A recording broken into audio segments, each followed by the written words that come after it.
بسم الله الرحمن الرحيم نحمده ونصلي ونسلم على رسوله الكريم بعد. باب من قال بعد التسليم. وبسند المتصل منا إلى إمام أبي داود رحمه الله تعالى قال حدثنا أحمد بن إبراهيم قال حدثنا حجاج عن ابن جريج قال أخبرني عبد الله بن مسافع أن مصعب بن شيبة أخبره عن ندوة بن محمد بن الحارث عن عبد الله بن جعفر أن رسول الله صلى الله عليه وسلم قال من شك في صلاته فليسجد سجدتين بعدما يسلم. ہم یہ جو باب پڑھ رہے ہیں یہ باب سجدہ سہو کا پڑھ رہے ہیں، اور سجدہ سہو کے باب کے اندر ہم نے جو بنیادی چیزیں دیکھی تھیں وہ کافی ساری تھیں، اور سجدہ سہو کے حوالے سے کئی ساری چیزیں اس کے اندر موجود ہیں جو ہماری سبق میں کافی پیچھے رہ چکے. ہم اصل میں کافی وقت کے بعد اس کو پڑھ رہے ہیں، بس کچھ اوقات نہیں بن رہے تھے اور کچھ ترتیبات وہ اوپر نیچے تھیں جس کی وجہ سے سمجھ نہیں پا رہا تھا کہ کس طرح سبق شروع کریں. الحمدللہ آج تھوڑا سا کوشش کر کے ہم نے اس کو شروع کیا ہے. سجدہ سہو، سجدہ سہو کے حوالے سے دیکھیے، ہم فقہ نہیں پڑھ رہے بلکہ ہم حدیث پڑھ رہے ہیں، اور جو محدثین حدیث کو بیان فرماتے ہیں اس بیان کے اندر یہ بات کلیئر سمجھ لیجئے کہ وہ کسی مسلک کی ترجمان ہے اور کسی مسلک کی طرفداری نہیں کر رہے ہوتے ہیں. جتنے فقہا ہیں، جتنے محدثین ہیں، بلکہ محدثین اپنے پاس ڈیٹا جمع کر رہے ہوتے ہیں. جیسے کہ تبری ہے، اب تبری یہ تاریخ کی کتاب ہے، تو اس میں بہت ساری موضوع روایات ہیں، مگر انہوں نے اٹھائی ہیں اور رکھی ہیں تاکہ ڈیٹا ان کے پاس کلیکٹ ہو جائے. ایسے ہی ایسی البدایہ والنہایہ ہے، انہوں نے کلیکٹ کیے ہیں احادیث، اور احادیث کلیکٹ کی ہیں اور ایک تاریخ جمع کی ہے. آگے جو دیگر لوگوں کا کام ہے اس سے مسئلہ مستنبط کریں، اس سے جو بھی چیز نکالیں وہ دیگر لوگوں کا کام ہے. تو ایسے محدثین اس موضوع کی احادیث کو جمع کرتے ہیں. اس بات سے بحث نہیں ہوتی کہ وہ کس مسلک کی ترجمانی کر رہی ہے، وہ کس چیز کو بیان کر رہی ہے. چنانچہ ایسا نہیں ہے کہ محدث کے مسلک کے خلاف حدیث ہو اور محدث اس کو لے ہی نہیں. میرے بارے میں آپ جانتے ہیں کہ میں حنفی ہوں، ٹھیک ہے، میرا فقہ حنفی سے تعلق ہے، اور لیکن امام ابو داؤد اتنے بڑے آدمی لاکھوں لوگوں کے استاد ہیں اور لاکھوں حضرات کے شاگرد ہیں، مگر امام ابو داؤد کے بارے میں تو اختلاف ہے. لوگوں کو پتہ ہی نہیں ہے کہ امام ابو داؤد کون سے مسلک کے ہیں، حنبلی ہیں یا شافعی ہیں. بعض حضرات نے کہا حنبلی ہیں، ان کی بعض چیزوں سے یہ مطلب اخذ کیا کہ وہ حنفی ہیں، حنبلی ہیں.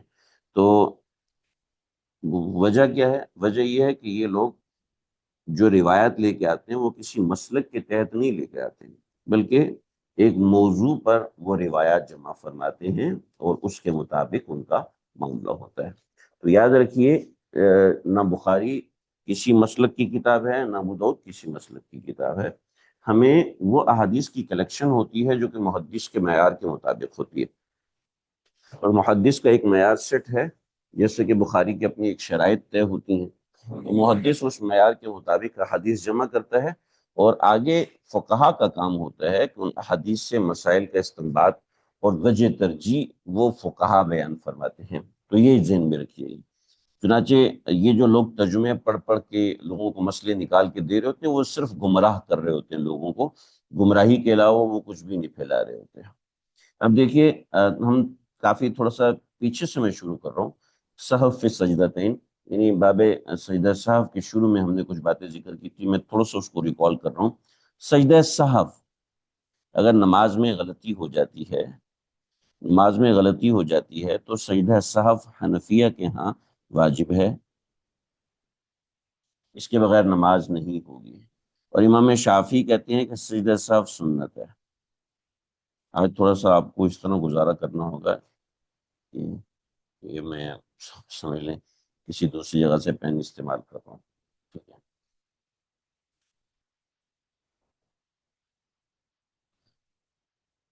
یہ بنیادی چیز ہے۔ امام ابو حنیفہ کہتے ہیں سجدہ سہو واجب ہے، امام شافعی کہتے ہیں اگر نماز میں غلطی ہو جائے تو سجدہ سہو سنت ہے، ورنہ نماز اس کے بغیر بھی ہو جاتی ہے۔ امام ابو حنیفہ کہتے ہیں اگر سجدہ سہو واجب ہو جائے تب اس کو ادا کرنا واجب ہے، اس کے بغیر نماز نہیں ہوگی۔ ٹھیک ہے، تو سجدہ سہو کے لیے تکبیر کہنا ضروری ہے یا نہیں ہے؟ ٹھیک ہے، تو اب امام مالک رحمۃ اللہ علیہ فرماتے ہیں کہ اگر تو یہ سجدہ سہو بعد السلام ہو تو تو اس کے لیے تکبیر تحریمہ کی حاجت ہے، اگر قبل السلام ہو تو تکبیر تحریمہ کی حاجت نہیں ہوتی۔ پھر قبل السلام اور بعد السلام اس کے حوالے سے اختلاف ہے۔ ٹھیک ہے، یہ سارے مسلک اور مذاہب آپ کو یاد کرنے کی ضرورت نہیں، تھوڑا سا ایک چھوٹا سا اشارہ دیا ہے تاکہ آپ کو بات سمجھ میں آئے کہ ائمہ اپنے مسلک کے مطابق کیا معاملات کرتے ہیں، ائمہ کا مسلک میں کیا کیا چیزیں ہوتی ہیں۔ اب میں اس لیے کہہ رہا ہوں یاد کرنے کی ضرورت نہیں ہے کہ آپ اس میں پریشان نہ ہوں۔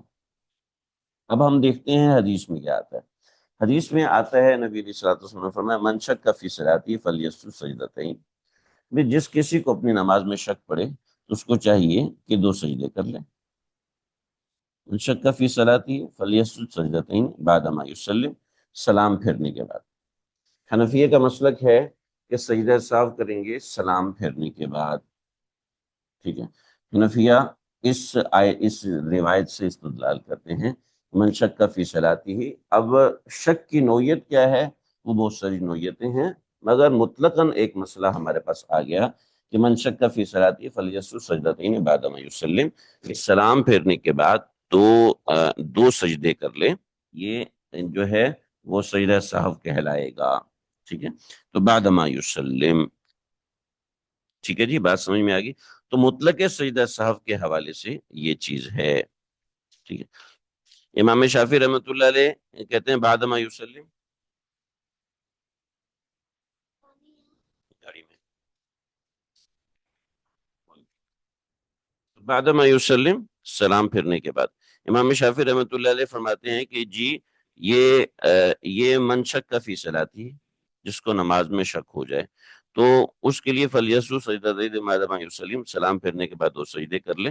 تو اس میں وجوب کا بیان نہیں ہے۔ ٹھیک ہے، وجوب کا بیان نہیں، جب وجوب کا بیان نہیں ہے تو پھر بات ختم۔ صحیح ہے، تو اور من شک فی صلاتی، اب امام شافعی کہتے ہیں من شک کا محض شک کی بنیاد پر سجدہ نہیں ہوتا، بلکہ ترک واجب کی بنیاد پر سجدہ ہوتا ہے، یا تاخیر واجب یا تاخیر فرض کی بنیاد پر سجدہ ہوتا ہے۔ ٹھیک ہے جی، تو یہ کچھ چیزیں تھیں، تو اس سے امیدہ سمجھ میں آ رہی ہوگی بات۔ آگے دیکھتے ہیں۔ اب اس کی مختلف صورتیں ہیں، ان مختلف صورتوں کو آپ سمجھیں۔ باب من قام من سنتین ولم یتشہد، باب من قام من سنتین ولم یتشہد، ایک بندہ 4 رکعت نماز پڑھ رہا تھا تو 2 رکعت نماز کے بعد کھڑا ہو گیا، اور کھڑا ہونے کے بعد اس نے تشہد، جو 2 رکعت کے بعد تشہد ہوتی ہے، وہ تشہد پڑھنا بھول گیا۔ اس کے بارے میں روایت کا ذکر ہے۔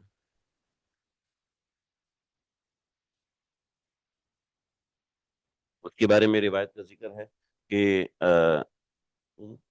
اب غلطی کی نوعیت کیا ہے؟ کئی غلطی کی نوعیتیں ہم پیچھے پڑ چکے ہیں، اب غلطی کی نوعیت یہاں پر یہ ہے کہ تشہد رہ گیا۔ 2 غلطی کی نوعیتیں ہوتی ہیں۔ پہلی نوعیت یہ ہوتی ہے کہ کسی چیز کا اضافہ ہو گیا، ٹھیک ہے، تو جب کسی چیز کا اضافہ ہو گیا تو اس صورت میں سجدہ سہو ہے، اور کسی چیز کی کمی ہو گئی اس کی صورت میں سجدہ سہو ہے۔ تو باب من قام من سنتین ولم یتشہد، کمی ہو گئی، کمی ہوگی تو آپ سجدہ سہو کرے گا۔ اب میں تھوڑا سا آپ کو مسلک کی طرف لے کے جاؤں گا کہ اس میں کیا بات ہے، تو انشاءاللہ سمجھیں گے۔ وبی قال حدثنا القعنبی، وبی قال حدثنا القعنبی عن مالک عن ابن شہاب عبد الرحمن الاعرجی عن عبد اللہ ابن بحینۃ انہ قال، عبداللہ ابن بحینہ وہ فرماتے ہیں صلی لنا رسول اللہ صلی اللہ علیہ وسلم، رسول اللہ صلی اللہ علیہ وسلم نے ہمیں نماز پڑھائی، رکعتین، یہ بھی 2 رکعت پڑھائی تھی کہ ثم قاما، کہ آپ کھڑے ہو گئے، ولم یجلس، آپ بیٹھے نہیں، فقام الناس معه، لوگ آپ صلی اللہ علیہ وسلم کے ساتھ کھڑے ہو گئے، فلما قضا صلاتہ، جب آپ نے اپنی نماز کو پورا کر لیا، وانتظرنا التسلیم، اور ہم سلام کا انتظار کر رہے تھے، تو کبرا، آپ نے تکبیر کہی، فسجد سجدتین، اور آپ نے 2 سجدے ادا کیے، وہو جالسن، جبکہ آپ بیٹھے ہوئے تھے، قبل التسلیم، سلام پھیرنے سے پہلے، ثم سلم، پھر آپ نے سلام کیا۔ یہاں پر دیکھیے پچھلی روایت میں تھا بعد تسلیم، یہاں پر ہے آپ نے تسلیم نہیں کیا بلکہ کبارہ، آپ نے تکبیر کہی، فسجدہ سجدتین، آپ نے 2 سجدے کیے، وہو جالسن، جب آپ بیٹھے ہوئے تھے، قبل التسلیم، سلام پھیرنے سے پہلے، ثم سلم، اس کے بعد اتحیات آپ صلی اللہ علیہ وسلم نے پڑھا، اور اتحیات پڑھنے کے بعد پھر آپ صلی اللہ علیہ وسلم نے سلام پھیرا۔ تو دیکھیے اب یہ روایت بالکل لیا تمام مذاہب کی ترجمانی نہیں کر رہی۔ جیسے حنفیہ کہتے ہیں کہ سجدہ صاحب سے پہلے سلام پھیرنا ہوتا ہے، سلام پھیریں گے، سلام پھیرنے کے بعد ایک طرف سلام پھیریں گے اور سجدہ صاحب کریں گے، تکبیر کہیں گے، سجدہ صاحب کریں گے، اور اس کے بعد دوبارہ تحیات پڑھیں گے، ٹھیک ہے۔ تو اب یہ روایت ہمارے مسلک کے مطابق ہے۔ کیوں؟ ہم یہ کہتے ہیں کہ مکمل سلام نہیں پھیرا آپ، بلکہ ایک طرف سلام پھیرا، مکمل سلام نہیں پھیرا۔ جیسے کہ کوئی بندہ ہے، اس نے 3 رکعت پڑھی، اور 3 رکعت کے میں غلطی سے تشہد میں بیٹھ گیا، پھر اس کو یاد آیا، اس نے ایک طرف سلام پھیرا، تو فوراً کھڑا ہو جائے اور چوتھی رکعت پوری کرے، چوتھی رکعت پوری کر کے سجدہ صاحب کر کے سلام پھیر دے۔ حالانکہ اس نے سلام پھیر دیا تھا، مگر پھر بھی وہ ہمارے نزدیک یہ کرے گا، کیونکہ سلام مکمل ہونے سے نماز مکمل ہوتی ہے، ٹھیک ہے جی۔ امام مالک رحمۃ اللہ علیہ فرماتے ہیں کہ دیکھیں اس روایت کے اندر اس کی نماز میں کمی ہوئی ہے۔ جب اس کی نماز میں کمی ہوئی ہے تو وہ سلام پھیرے بغیر 2 سجدے کرے گا۔ اگر نماز میں زیادتی ہوئی ہوتی تو پھر وہ سلام پھیر کے پھر سجدے کرتا۔ تو چونکہ اس نے کمی ہوئی ہے تو کمی کی صورت میں سلام پھیرے بغیر تکبیر کہی اور تکبیر کہہ کے سجدے کیے۔ تو یہ اس طریقے سے محدثین روایت میں تعویل کرتے ہیں، فقہا روایات میں تعویل کرتے ہیں۔ دوسرا، ہمارے نزدیک ایک طرف سلام پھیرنا واجب نہیں ہے۔ اگر کسی نے ایسے ہی تکبیر کہی اور تکبیر کہہ کے سجدہ کیا ہے تو اس صورت میں نماز ہو جائے گی۔ البتہ یہ امام شافعی کے خلاف حجت ہے۔ امام شافعی کہتے ہیں کہ تکبیر افتتاح ضروری نہیں ہے، ٹھیک ہے۔ وانتظرنا تسلیم کبر فسجد سجدتین، تکبیر افتتاح ضروری نہیں ہے۔ تو امام شافعی کہتے ہیں یہ واجب کے درجے میں نہیں ہے۔ اگر کوئی کہتا ہے، سنت کے طور پہ کہتا ہے تو اچھی بات ہے، لیکن اگر کوئی نہیں کہتا تو یہ سجدہ صاحب کے لیے واجب نہیں ہے۔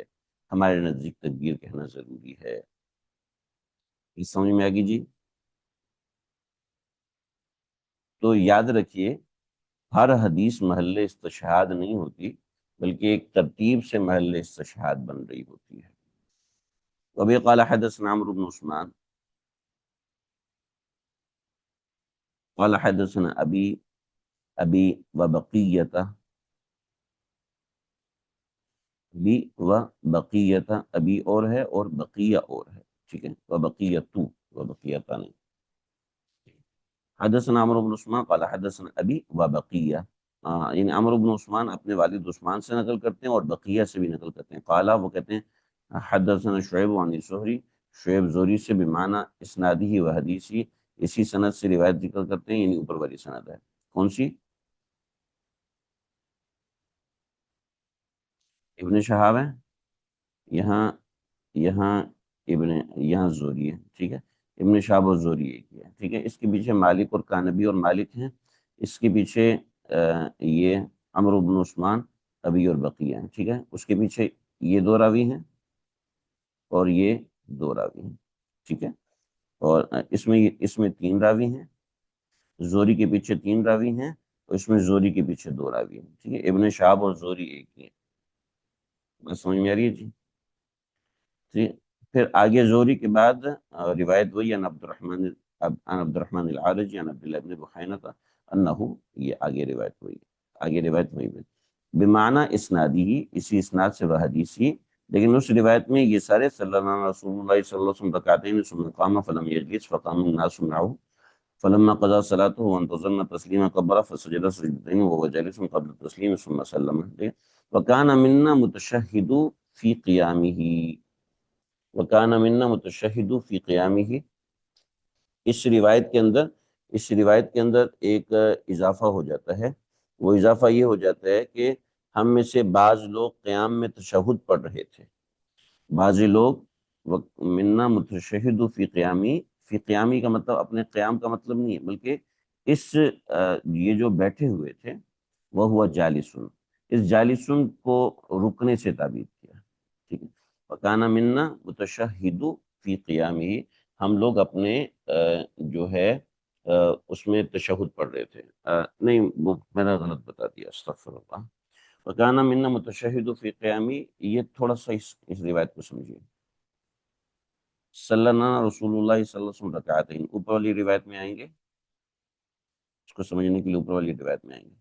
صلی اللہ رسول اللہ صلی اللہ علیہ وسلم رکعتین، رسول اللہ صلی اللہ علیہ وسلم نے ہمیں 2 رکعتیں پڑھائیں.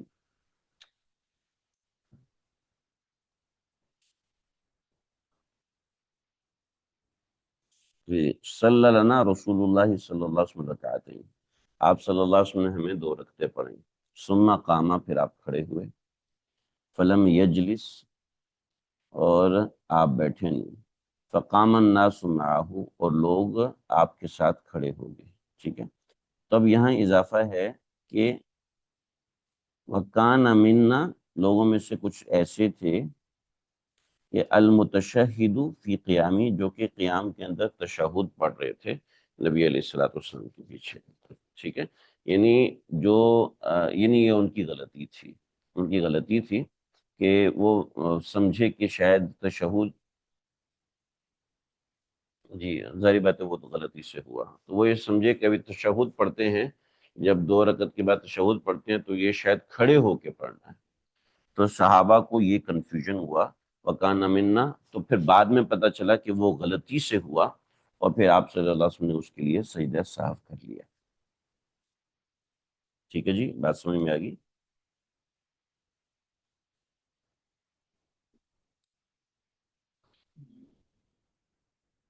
نیچے دیکھیں، وَكَذَلِكَ سَجَدَهُمَا ابن زبیر. ٹھیک ہے، بات یہاں سمجھ میں آ گئی جی. آگے دیکھیں. وَكَذَلِكَ سَجَدَهُمَا ابن زبیر قام من سنتین قبل التسلیم، اور ایسے ہی 2 سجدے کیے ابن زبیر نے، جب ان سے حضرت ابن زبیر سے بھی اس طرح غلطی ہوئی. قام من سنتین، جب آپ کھڑے ہو گئے تھے 2 رکعت نماز میں قبل تسلیم، سلام سے پہلے. وہ قول الزہری، یہ زہری کا قول ہے. یعنی اس روایت میں جو اضافہ ملتا ہے جو کہ یہاں پر شامل نہیں ہے، وَكَذَلِكَ سَجَدَهُمَا ابن زبیر قام من سنتین، یہ روایت کئی جگہوں پر اس جملے کے ساتھ ہے. وَكَذَلِكَ سَجَدَهُمَا ابن زبیر قام من سنتین قبل تسلیم. یہ قول زہری ہے، امام زہری کا قول ہے، یہ حدیث کا حصہ نہیں ہے. بات سمجھ میں آگی جی. آگے بڑھ رہے ہیں. باب من نسی یتشہد وہو جالس.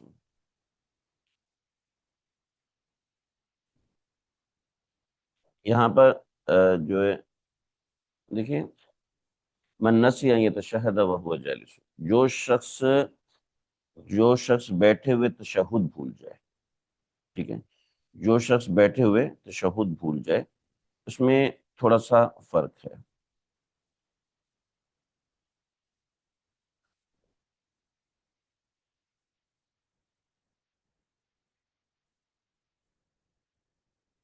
باب من نسی ان یتشہد وہو جالس، بیٹھنے کی حالت میں تشہد بھول جائے.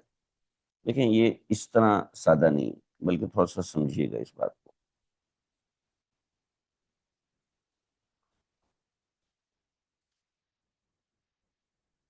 جو میں سمجھا ہوں بزل کے ذریعے سے اور عون المعبود کے ذریعے سے، وہ یہ بات سمجھا ہوں کہ جو شخص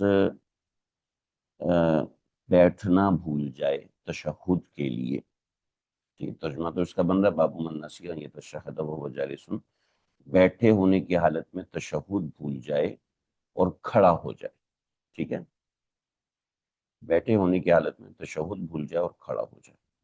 اب اس پہ اشکال یہ ہوتا ہے، پیچھے والا باب بھی تو یہی ہے، پیچھے والا باب بھی یہی ہے کہ باب من قام من سنتین ولم یتشہد، کوئی بندہ کھڑا ہو گیا اور اس نے تشہد نہیں پڑھا، ٹھیک ہے۔ تو ایکچولی باب یہ ہے، باب من نسی یتشہد وہو جالس، بیٹھے ہونے کی حالت میں تشہد بھول گیا، دونوں بات ایک ہی ہے، سچویشن ایک ہے، مگر سچویشن میں تھوڑا سا فرق ہے۔ اس سچویشن میں تھوڑا سا فرق ہے، وہ آپ سمجھ لیجئے۔ ایک شخص 2 رکعت کے بعد ڈائریکٹلی کھڑا ہو گیا، اور جب کھڑا ہوا تو تب اس کو یاد آیا کہ بھئی وہ تشہد رہ گیا، قاعدہ اولا رہ گیا، میرا قاعدہ اولا رہ گیا ہے، تو اس کو یہ بھول جائے کہ قاعدہ اولا میرا، زیادہ لکھنے نہیں ہو رہا مجھ سے، قاعدہ اولا رہ گیا۔ اس میں باب من نسیا ان یتشہد وہو جالس، کہ بیٹھنا بھول گیا تشہد کے ساتھ، کیا مطلب ہے؟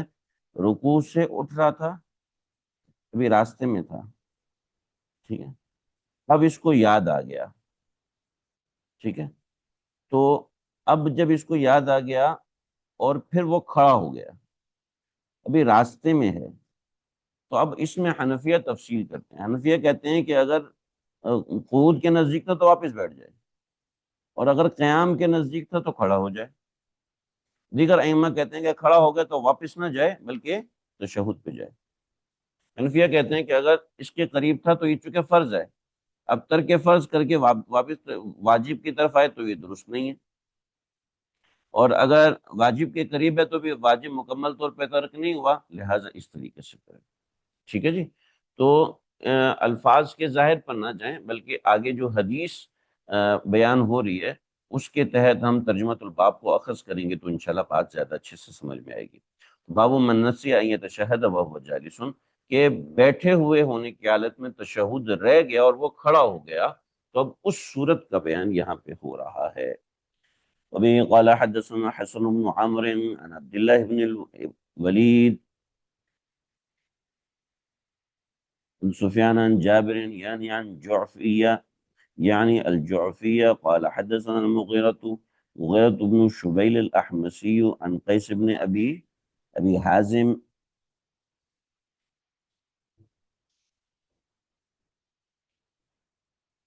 عن المغيرة بن شعبة رضي الله تعالى عنه قال قال رسول الله صلى الله عليه وسلم إذا قام الإمام في الركعتين، دیکھیں وہ ترجمۃ الباب کو سمجھنا ہوگا، انشاءاللہ اس سے سمجھ جائے گی۔ اذا قام الامام، جب امام کھڑا ہو جائے، فی رکعتین، 2 رکعتوں پر، فإن ذکر قبل ان یستوی قائما فلیجلس، اگر اس کو یاد آ جائے قبل ان یستوی، سیدھا ہونے سے پہلے، سیدھا کھڑا ہونے سے پہلے، فیجلس، تو وہ بیٹھ جائے، فَإِنِ اسْتَوَىٰ قَائِمًا، اور اگر وہ سیدھا کھڑا ہو جائے تو فَلَا يَجْلِسْ، وہ نہ بیٹھے، وَيَسْجُدُ سَجْدَتَيِ السَّهْوِ، اور سجدہ سہو کر لے، ٹھیک ہے، سجدہ سہو کر لے۔ یہ جیسے حنفیہ تفصیل کرتے ہیں اس کے مطابق یہ تفصیل ہے۔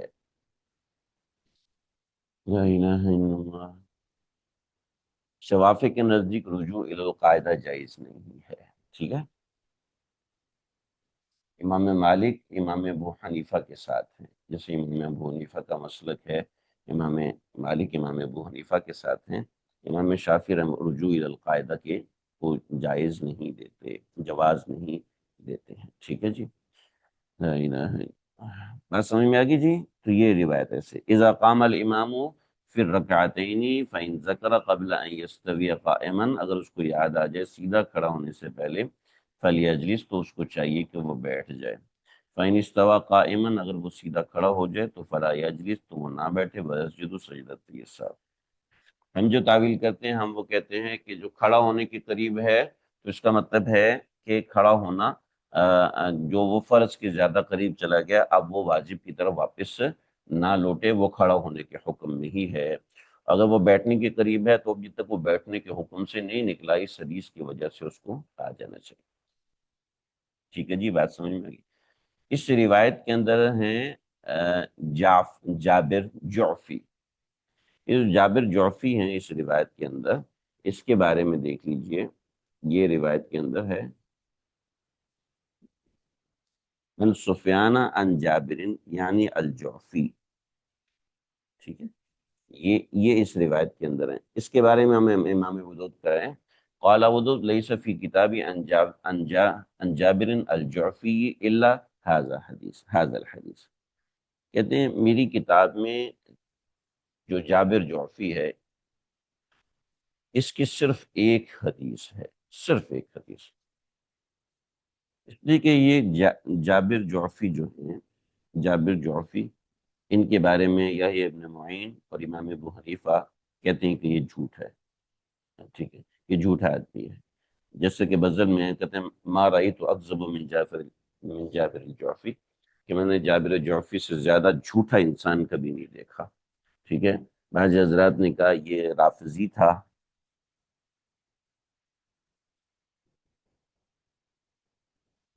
بعض حضرات نے کہا یہ رافضی تھا، عبداللہ بن سبا کے ساتھیوں میں سے تھا، اور وہ اس کی عادت روافظ کی طرح تقیہ کی تھی. اور بعض محدثین کو دھوکہ ہو گیا جنہوں نے اس کی توثیق کی ہے.